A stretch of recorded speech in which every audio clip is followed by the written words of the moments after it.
It all started in my Lola's backyard court. Just a kid with dreams of making it on the court.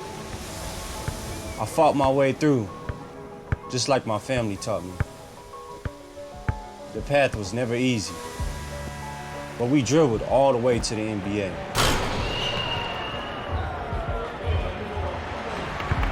I'm not just living my dream, I'm carrying theirs too.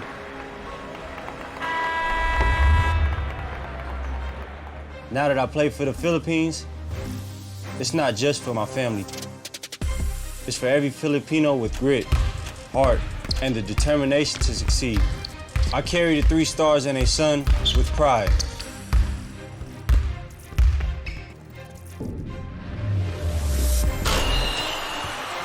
Sa Arena Plus, astig ka sa sports.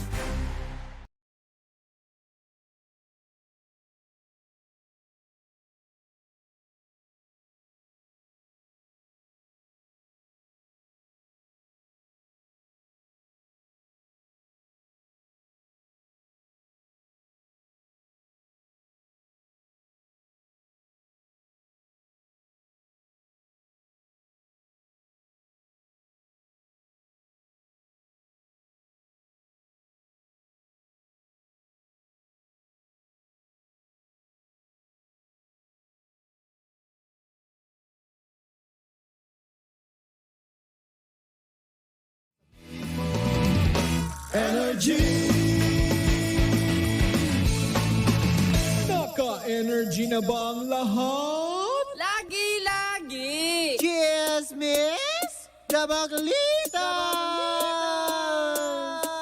With Tita Cora and Kapitana Sisa. Same pero iba!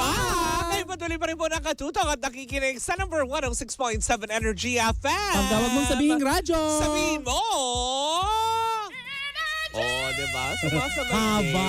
din. Ganun Kumusta talaga. ka? Well, ito, I'm so excited. I'm so, refreshed. I'm so energized. Why? Because of the God's grace. Oh, Yes. diba?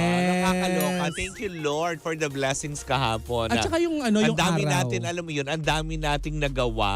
Oo. Diba? Para sa, alam mo yun, nakakarami. Yun nga ang sinabi ko kahapon para sa True. kabuhayan ng In lahat. fairness, pinanood ko yung replay, hindi mo ako dinaot. Hindi. Diba? Hindi kagaya ng ginagawa mo. In fairness, diba? Para sa ekonomiya ang Nagugulat ating na ako, ginawa. nagpa-check up lang ako, naningil daw ako ng pautang. Baklang to. Ganun talaga.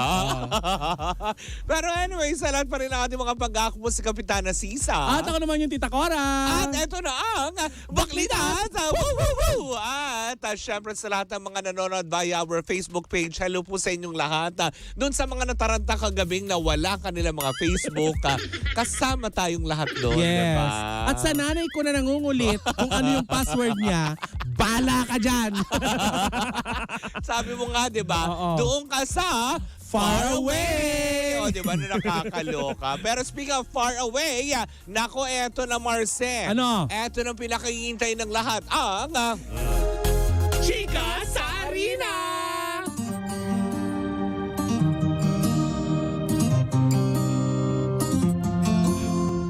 Diba? Na nakakaloka. Hello sa inyong lahat. Isang magandang araw sa inyong lahat.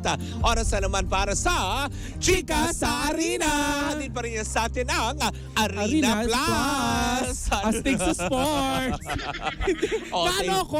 Sino yung dalawang baklang sumigaw? Yung sisigaw ka na. Ulitin mo. Ang Chika sa Arena to ay hatid sa atin ang Arena Plus. Astig sa sports. Ano ka nakakaloka? Di ba? Para dun sa mga sports fanatic. O, di ba? Ano mare? Well, mamayang gabi ay matutunghayan na natin ang pagsasagupa. Ang sagupaan. Mamayang gabi yan sa Smart Araneta Coliseum ng Black Waters. O, di ba? Na kinabibilangan ni James Yap. Ni James Yap. Maglalaro na naman ang lolo mo. O, Yes. diba? Tapos, ang makakalaban nila mamayang gabi ay ang kupunan ng Converge Fiber Xers. Gusto mo yun, yung Fiber Extras. Bet na bet. Diba? At syempre, susundan yan mamayang gabi naman. Actually, 4:30 ang laro ng Black Waters at ng Converge. At susundan yan ng 7:30 ng Meralco Bolts at ng NLEX Road Warriors. Uy, napakabongga, Mare, Ay, Mga malalakas na kupunan ito, kaya tiyak True, na mainit hindi ang ba? laban mamayang gabi. Correct. At syempre, for the first time, muli na naman natin masisilayan para sa mga taga-barangay Ginebra. Ang alin, Mare? Ang mga Ginebra fans. Sa Dahil? Biyernes ay muling maglalaro at masisilayan na natin ang mga paborito nating player mula sa Ginebra, San Miguel. Itong Biyernes yan. Nakakaloka. Pinapakantabayanan ng lahat. Sino, Mare? Itong si Jamie Malonzo. Ay, oo. Mare, oo. diba? Doon natin malalaman kung siya ba ay maglalaro Kung siya ay na. pinatawad na. Yes. Okay na ba? Yung mukha Matapos, niya ba ay pantay? Pagkatapos ng abugbog burna? Matapos siya makipagbuno Sa MMA fighter. sa isang eksperto sa martial arts, di ba? Oo nga. Eh, ang alam mo lang naman ay umiscreen na, Oo. bumutata, ganyan. Parang ruleta. Pero parang sa aspetong yun nangyari, siya ang nabutata nung Oo MMA nga. fighter. Naawa ako kasi parang inaabot siya ng suntok. Pero siya parang inaabot yung pes niya. Sabi ko, scripted ba to? Sabi niya, can't believe it. Yes, well, pag ganun-ganun ka talaga. Oo. Pero yun na nga na nakakaloka. Sabi nga ng ilan, ako, antabayanan natin yan. Kasi nga, kumbaga, lahat ng mga players at talagang for sure mapupuno na naman ang Smart Araneta Coliseum. Oo nga. Kasi di ba pag Barangay Ginebra, talagang alam mo yun. Jam-pack ang mga tao. Alam mo, Mari, nagsasawa na ako sa TV. Pwede bang doon na tayo manood sa Araneta? Oh, diba? Why not? PBA, Oo. baka naman. Oo diba? nga. At syempre, kung wala ka naman din chance, makaalam mo yun, makapunta ng Oo. Smart Araneta, pwede ka mag-download ng Arena Plus para mapanood ang iyong mga paboritong komponent, suportahan yan. O, diba? Through Arena Plus. Yes. Diba? Kaya kung ako naman din sa inyo, download na ng inyong mga Arena Plus sa inyong mga cellphone at na makapag-enjoy kayong lahat. Correct. In fairness, Mari, nakaka-stress relief Oh, diba? Lalo na kapag pagdating ng ng hapon, wala Oo. na akong ginagawa. Oo. Dati hindi ko naman ginagawa. O, tinatanong mo sa akin, di ba, saan mo mapapanood yung PABA? Oo. Oh, may Arena Plus ka na. Yes. Oh, very good. Very good. I love Arena Plus. Correct. Walang laga. Oh, wala. In fairness. In fairness. Very good yan. Kaya Correct. nga naman, mamayang gabi, gaya na sinabi ko, ulitin ko lang ha. Doon sa mga may bet, di ba? Bet ng bayan. Doon sa mga may bet, mamayang gabi na po, magtutuos ang Black Waters Bossing versus Converge Fiber Xers at Meralco Bolts at NLEX. Sa Biyernes po, ayan, magsisimulang maglaro ang Northport versus Phoenix, Ginebra San Miguel versus Rain or Shine. Hoy, Phoenix, hindi si Morissette ayan. amon niya na. Tama. Yung hindi siya kakain ng manok para may dagdag lang siyang may dagdag siyang gawin. Oo, hindi kayo mag-expect na maglalabas si Morissette amon sa Hindi event. siya kakagat ng manok na buhay. Anyways, yan po muna. At sumayin nyo na naman ang Chika sa Arena. Hatid yan sa atin ang Arena Plus Astig sa Sports. At eto na, dumako na tayo sa ating chikahana for today's video. Pak, real Nako, quick. eto na. Change na muna tayo. Aba, Marcel. Yes, Mare. Talaga nga naman medyo nagimbal ang mga otaw. Paano yung naging balmare? Kasi nga naman, Mare, habang tayo... Saan ka nga ulit, Mare? well, hindi na nga napanood nitong Lunes ang Magandang Buhay ni Regine Velasquez, Bakit? Mele Cantiveros, at Julina Magdangal sa TV5. Teka, napapagod ako. O, diba? Hindi na, Mare. Bakit? Kasi nga parang tipong parang another na naman ba ito? Another parang walang pasabi na, oy, tigil na kayo, ganyan. Kasi di ba, aminin man natin, nangyari yan sa Showtime, di ba? Yung biglaan sila na, oy, teka sandali kasi andito na. Although, we have nothing against dun sa Itbulaga na pumalit sa kanilang show na natin, di ba? Pero eto na naman daw, nauulit na naman daw na parang bang tipong ang sabi ng mga utawnes Ano na, pa sabi? ano to? Unti-unti nyo naman tinatanggal sa TV5 yung programa ng ABS-CBN. Na parang naku, tipong ganyan. nakakaloka. Kasi nga daw, ang unang chika, dapat daw, sinabihan daw ang Magandang Buhay na malilipat sila ng 6 a.m. Kasi 9 a.m. sila, di ba? Hangaga. Oo. Kaya lang parang syempre, okay lang sige kung saan may slot, ganon. Syempre content provider sila eh.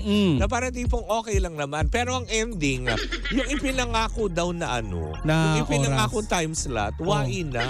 Hala. Parang bigla na lang daw na tipong, ay, tegi boom boom bells na. Oh, sige Mare, Why sabihin na na? natin sinunggal sila doon. Oo. Saan na sila e-airing yan? Well, sabi tuloy ng ilan na mukha yatang ang magandang buhay ng tatlong Maria ay mukha yatang mapupunta daw sa GTV. O, diba? Ay! So, ibig bang sabihin nito ay unti-unti na rin nilang inililipat sa GMA7 lahat ng Oo nga. yun, mga contents nila na inaayawan di umano ng TV5. Ano ba yung mga umi-ere na ano na palabas ng ABS-CBN Well, sa ano? diba, nung una may TV5. mga teleserye, diba? Wala na bang Batang Quiapo doon? Meron pa naman yata. Hindi, I'm not sure. Kasi And I sa doubt ano, natatanggal nila ng Batang Oo, Quiapo. ang Lakas ng Batang diba, Quiapo. na nakakaloka. Mm. Pero yun nga, dalawa pa lang naman. Unang-una Showtime yung una nila tinanggal. Pangalawa, itong magandang buhay nila Melay na hindi na nga napapanood sa TV5 pero napapanood syempre sa Kapamilya Network. Diba? Huwag kayo ma-confuse ha. Yan. Sa TV5 lang sila hindi na mapapanood. Yes. Kaya nga parang ang lungkot namang ibang mga ano na parang, ano na naman to? Napaka-unprofessional naman na hindi na lang din sabihin o bigyan man lang ng due date. Oo. Due date? Ano yan? Bilang Meralco? Nakakaloka. Pinutulan. Hindi, yung timeline ba na kung saan sila na hanggang dito na lang kayo kasi may ipapalit kami. Kasi nga napag-alaman natin yung programa ng kasunod mong ibabalita, yun daw yung e-airing. Ay, talaga? Oo. Bakit? Yun daw yung e-airing. Malakas ba yun? Ay, hindi ko alam. Diba? Tignan natin mamaya. Pero yun nga, as in talagang mapapalitan nga daw ng programa nila Ted Pailon. O, diba? Nako! Init Nakakaloka. ang init ni Ted Pailon ngayon, B. Hindi totoo. Tinagi bumbum sa magandang buhay para ipalit si Ted Pailon. Ay nako, para may eye connect na naman ng mga netizen yan. Hindi kaya dahil ginawa to ni Nino? Kuyang Ted para maging maingay. Talaga? Naku, mamaya natin malalaman sa chika natin kung ano ba yung ginawa nito si Ted Pailon. Ay, sus ko. Hindi ko kinakain. Hoy, parang... Gusto mo Sabay yun? tayo. Nakakaloka yun. Ay nako. Pero yun na nga, sabi nga ng ilan, sana nga, kung totoo man na, alam mo yun, na ililipat sila, sana na lang doon na lang sa GTV, na kung saan nga naman, alam naman natin ngayon na medyo umaalagwa ang Showtime talaga. Tsaka sana sinabihan man lang sila, Mare. Diba? Wala daw abiso. Talaga? Ang sabi lang, ang alam lang nila nakuha nilang abiso is malilipat sila ng time slot. Yun lang? So parang nagulat sila na parang tipong, ha? Ganon. Paano? Ha? Yun. Nawala na pala. Hindi na pala sila e-ere noong Lunes.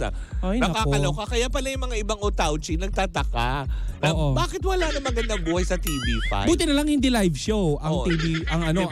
ang magandang buhay. Pero pwede pa rin naman nila yan panoorin sa Kapamilya Channel, 'di ba? Kasi Oo. napapanood pa rin naman. I don't know kung meron pa rin sa A to Z. I'm sure meron pa. The comment down Oo, below, 'di kung ba? meron pa sila. Pero mas maganda nga yan kung sakaling wala namang masama kung ilipat din naman ng GTV yan, 'di ba? Ang sure ako, Mare, hindi mapapanood ang magandang buhay Oh, diba? sa Cartoon Oh, Network. promise. Tsaka sa National Geographic. Ano na naman gagawin nila, men? Magtitipak ng mga bundok, gano'n. Maglulupa. Yung mga tipong magtitibag ng mga hindi Oo. naman nila gagawin Ay, yun. bakit hindi? Oh. Real life power pop girls. Paano naman aakit si Regine doon? Diba? Songbird siya eh. Siyempre Oo. nililipad siya. Oh, ang ganun pala yun. Anyway, isa po muna ang ating unang chika for today's video. Sa aming True. pagbabalik, isang mainit-ainit na usapan na may kinalaman Hindi sa... lang mainit. Ay, talaga ba? Nagbabaga. Ganun. Very, very Claire de la Fuente. 1, 2, 3. Sayang. Ay, nako. Anyway, sama-sama natin makatutukan yan sa pagbabalik ng Baklita sa Woo Woo Woo! At tuloy-tuloy pa rin po ang ating tugtugan. Siyempre, dito po lamang yan sa number 106.7 Energy FM. Panggawag mong sabihing radyo. Sabihin mo,